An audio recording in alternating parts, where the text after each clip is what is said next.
Despite the negative start to 2024, an investor known for the big short questions whether we are still too bullish. Steve Eisman is Senior Portfolio Manager at Neuberger Berman. Steve, welcome to the show. Happy New Year to you. Thank you.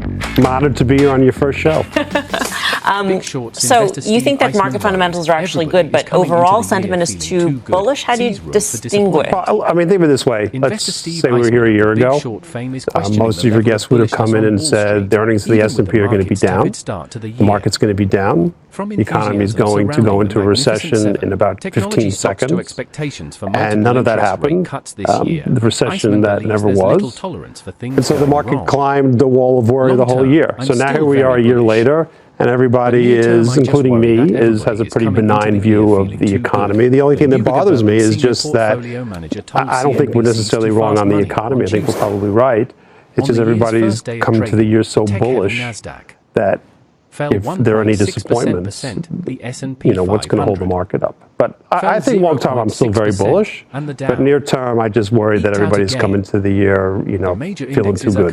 We're having a whole conversation about Apple and how the markets might need to discriminate, within big cap technology. How do you feel about the backdrop of the economy with the Magnificent Seven? Is it time for rotation? Is this the backdrop to rotate into lower PE stocks, or does that not matter to you? I don't focus on that much. I still think you have to have at least a significant percentage of your assets in the Magnificent Seven. There are other themes that we also really talk to our investors about, like infrastructure. $1.2 trillion is still going to get spent in the United States over the next 10 years.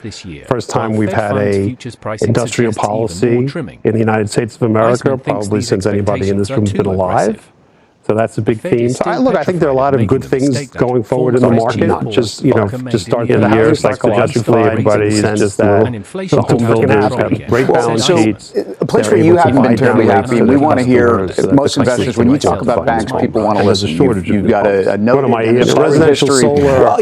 You've made some great calls, some very successful calls on the banking sector. I don't know. And I think probably 3 months ago you said somewhere, in the context of probably a much bigger conversation, but that banks were not investable. What about, and I think if we're going to get the market to rally, the market does have rotation, we need the participation of banks. So just touch base on banks at the start of the show. But the sectors that include healthcare, energy, staples, and let's be clear, utilities and staples got hammered a good part of last year. I mean, that seems interesting. Very good CEO. That doesn't mean they haven't made utilities. I think hell of a lot of long-term bonds at the wrong point in the cycle, and it's not a balance sheet problem. It's more of an earnings problem.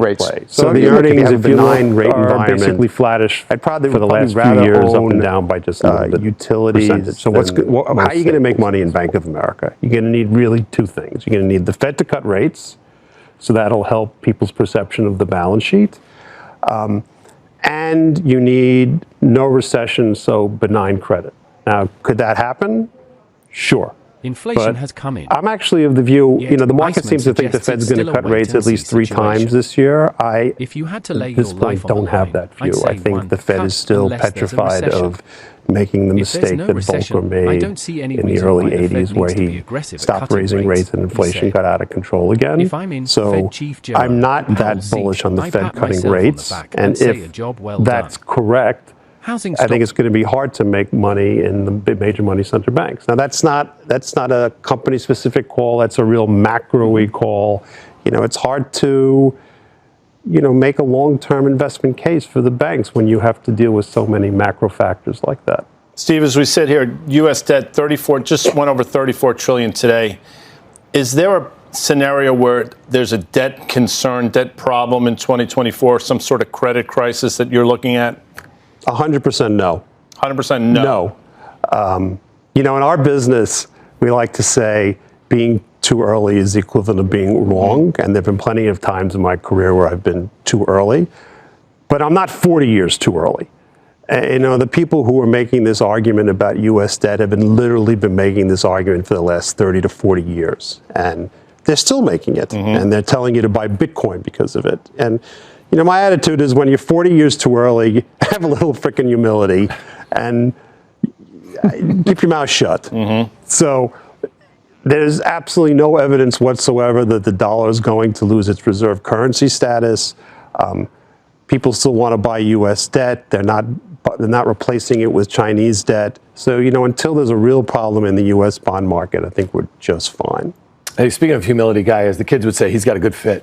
Like, well, what's going on over there? Before we even, the last time Steve was on, I commented on his stylist. Yeah. But you've taken it up and well, you put so much pressure on me. I got another new jacket. Yeah. Looks great. A little pocket square. And I have a whole. This is all part of my New Year's resolution. That's working. Which is think Yiddish, dress British. Yeah. Oh, there you go. All right, there you go. All right, but Steve, so you manage portfolios, and again, we love to focus on the things that a lot of our viewers know you to be great at, right? Yeah. But when you think about, you manage portfolios across lots of different industries, right? And you think about what generative AI did to the stock market this year, right? Yes. And that's really what infected the Magnificent Seven and really buoyed the stock market in a year where you just mentioned earnings.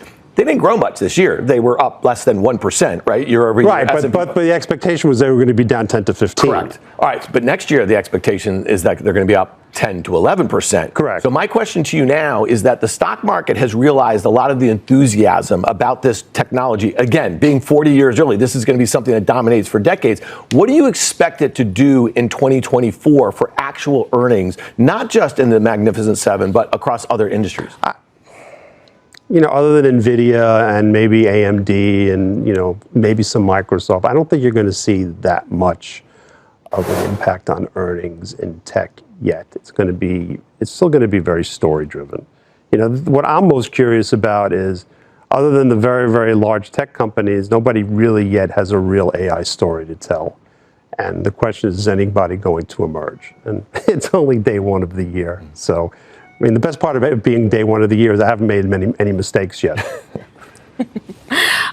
So you had mentioned that you don't think the Fed's going to cut rates, but I didn't say that. I said I think the expectation that the Fed will cut rates 3 times, from where I'm sitting, I think is wrong. Okay. Or is too aggressive at this point. What is right in your view? Because the market believes that there's going to be probably at least 2 and maybe 3 at this point. I think the best, if you had to lay your life on the line, I'd say 1.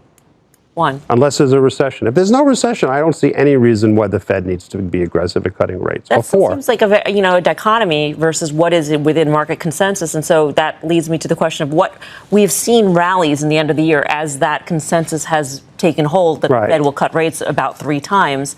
Things have rallied. I'm thinking, if solar, for instance, that depends on funding, other sectors that depend on funding had massive rallies. Yeah. I think that's probably not right, at least not at this point. But Steve, you must not think inflation is going to come in much then, because if the Fed is only going to cut once, right, like that. Well, I think even if inflation does come in, if I'm the Fed and I'm looking at the Volcker lesson, I say to myself, what's my rush?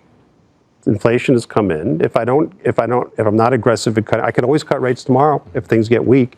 But if the economy is still flying and inflation has come in, why don't I keep rates here? Look, nobody calls me to consult.